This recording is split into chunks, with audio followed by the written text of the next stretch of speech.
So stop me if you've heard this before. I'm on the East Coast. I am sitting in a tent and it is currently raining. Little bit of tension at Camp Massatators this morning as Taters woke up, smiled all happy, and then realized it was Taters Tuesday and then got really stressed. Good morning from Camp Massatators. It's our second day paddling and it is a Tuesday, so First full day. first Taters Tuesday in a while. Full day. Yeah, first full day. Oh, hey, and we're tilting. Oh! Good camera work. We did get some rain this morning, mostly light rain, but very nicely. It dropped off right around the time that we were gonna get up and start paddling. Although we did pretty good on gear as far as not forgetting much between all the car to plane to car to boat and so on. We did forget to grab a bilge sponge from the outfitter. So we do need to figure out how to get this water out of our boat this morning. Either dump the boat over or I can scoop it out with my pod or something. So I am pretty much recovered from COVID. Unfortunately, I have had one weird side effect, which is ever since, now my feet are getting super, super cold. Like last night, it wasn't that cold, but they felt icy almost. So I am packing down pants and down socks and wearing them, and I'm still struggling. Welcome to Taters Tuesday, featuring my poop bag. That's not your poop bag. Oh yeah, that's the air mattress. Don't be weird. Remember when I used to make you? Remember when I used to make you peanut butter burritos for breakfast? Well, as his tastes have gotten simpler, now he doesn't even eat burritos. Just straight peanut butter. Just massive amounts of peanut butter. Basically on the CDT, I was carrying too much because I had really long carries, so tortillas were way too heavy. It was just minimal, barely anything. I like it. Very simple, very easy. Barely an inconvenience. Oh. So other than the layering challenges, I'm trying to figure out something that will avoid me having to plug and unplug my headphones all the time. You can see I have Bluetooth shocks on because basically I think I set a record for most times daily plugging and unplugging a lightning headphone cable set while I was through hiking. And my last phone, that actually started to cause hardware issues where I couldn't use headphones at all because the way we record videos is making about 40-50 clips throughout the day. So each one of those, unplug, plug, unplug, plug. I keep getting Florida flashbacks with the sound of the rain hitting those palm fronds. At least it's warmer for the moment. God, I love being out here. So there's definitely a learning curve on figuring out how to pack things up. Our whole strategy here is trying to get all of our stuff into 2 of those big bill bags so that it's easy to portage. But that is a lot easier said than done, as we realized this morning when things are wet, things are sandy, we need things for the day, and we're trying to still cram everything into one bag. Also, while you might be sitting at home going, oh my God, the white sand, that looks so pretty, like at the end of the Florida Trail. In actuality, it's wet sand, which sticks everywhere, which is slightly less than awesome. Setting off, 9 a.m. Yes, we are heading straight towards the opposite shore. She hasn't noticed that yet, but she was going to notice it any second now. Somebody was a little sleepy, so we didn't get off early. That's my job in the front. I just need to push off and sleep. Yeah, try and keep us from running into things, which, failing. And now we're pointed towards Georgia. This is going well. Oh yes, look at that pushing. Oh, that's some pro level pushing right there. Now we are facing 180 degrees the wrong direction. Okay, time for you to get off your phone. I'm the navigator. She is the keep us from running in things. It's going really well here. And it has been drizzling off and on, but not too cold yet.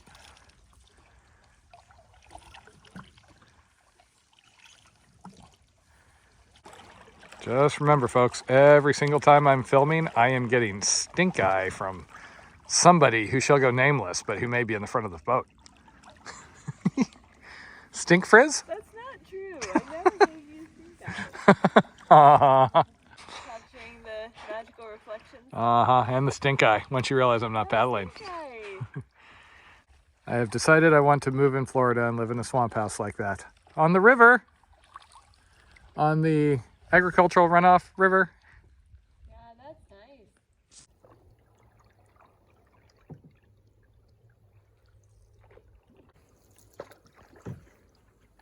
Okay, don't feel like you need to paddle. I think I need a more expensive paddle to be able to go faster.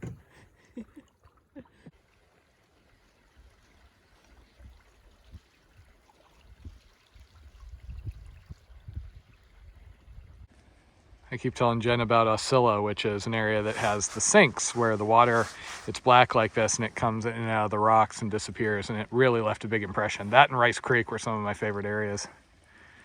Yeah, it's really neat getting to experience the black water. I mean, I saw it on the videos, but it's just a really weird feeling being in the middle of it.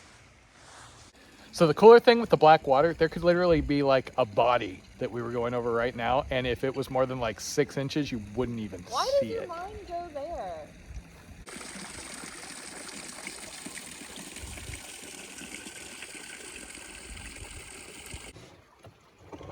The black water makes for really cool reflections that I've been really enjoying.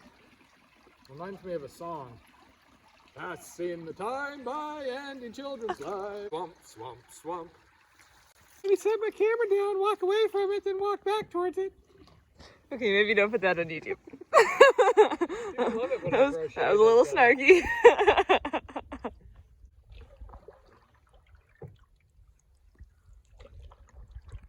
So it is right around cold enough where we can see our breath, but the cold hasn't hit yet. I'm actually worried because, again, COVID toes, which is a different thing, but my feet haven't stayed as warm ever since COVID. And even wearing all of my bottom layers, plus I have neoprene socks on, I'm still like, my toes are unpleasantly, borderline painfully cold.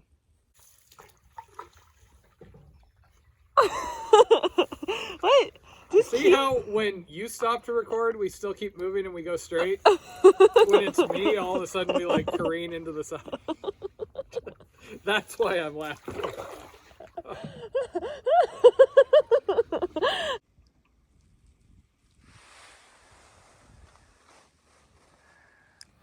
So we're at Cone Boat Ramp, the place where we were originally going to start if we took the outfitter's advice. Unfortunately, my feet are still really, really cold. Again, it's the post-COVID thing. I didn't have this many issues before. I'm wearing neoprene socks, and I even put on like veggie bags, which is a trick I use at snow camp and other places, and they're still just getting cold. And this isn't even the coldest part of the trip. So I think we're gonna put me in normal shoes and dry socks. I'll just have to be careful about getting out of the boat. I'm wishing I had Crocs like Jen, or else if I had mud boots or something like that, that would more be able to keep my feet warm. Suddenly looks so much less foggy.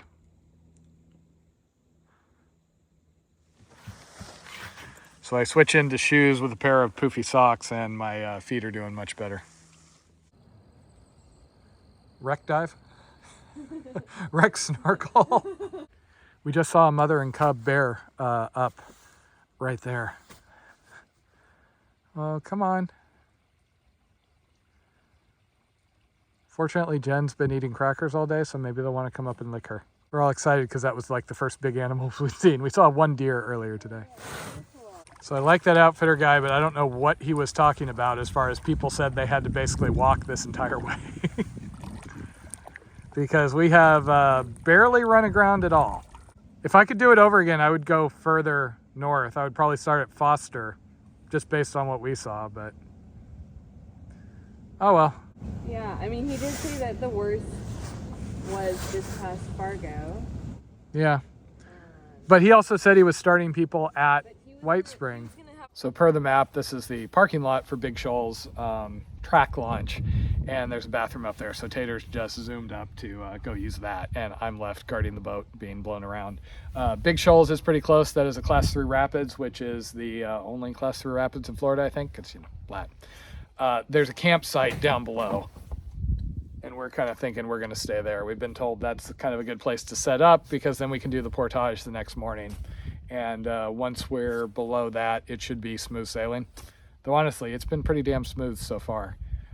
We have not, I had to get out of the boat once because we tried to go over a ripple and it got too shallow. And I think if we had stayed left, we wouldn't have even had to do that.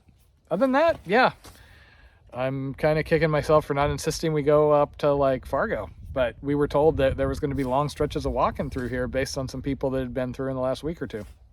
So there's been a couple of spots where we were expecting a bridge, but instead there's just pylons, the remains of an old bridge. Good not paddling. Okay, class 3 rapids, which doesn't look that bad. I've been having to tell Taters that she can't go run it. But now we have a sign, for your safety, portage now. As we found out in Canada, portage is a French word for bullshit, which involves carrying your canoe. However, this diagram shows somebody with the canoe over their head. The outfitter did that. I think Taters should do that to work on them muscles. It's 75 pounds. I Yeah, can't do it's that. a light 75 pounds. Remember when I did it with the kayaks and I was carrying them and you were like running around screaming, no, don't do that.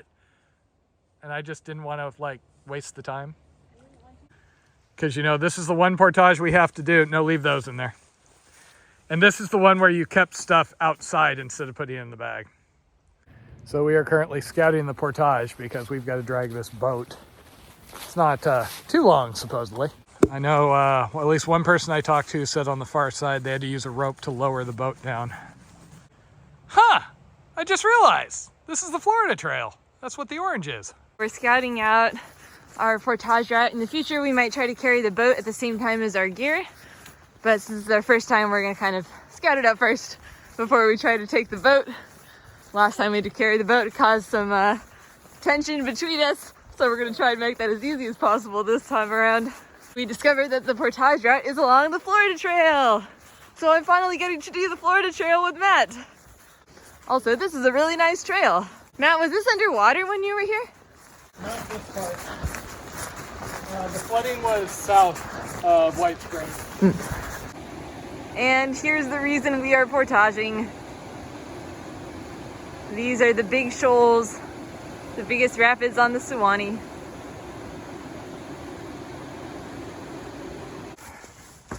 I am really wishing we had a cart.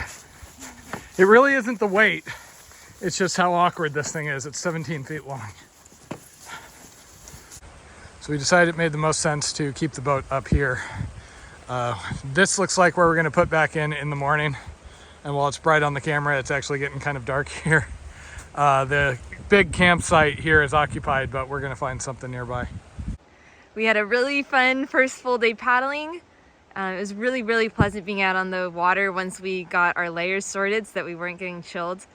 Really just peaceful and calm and kind of magical with the fog layer out there. And we saw 2 bears. We successfully did the big hard portage of this route at least. And we got a cozy camp right along the Florida Trail.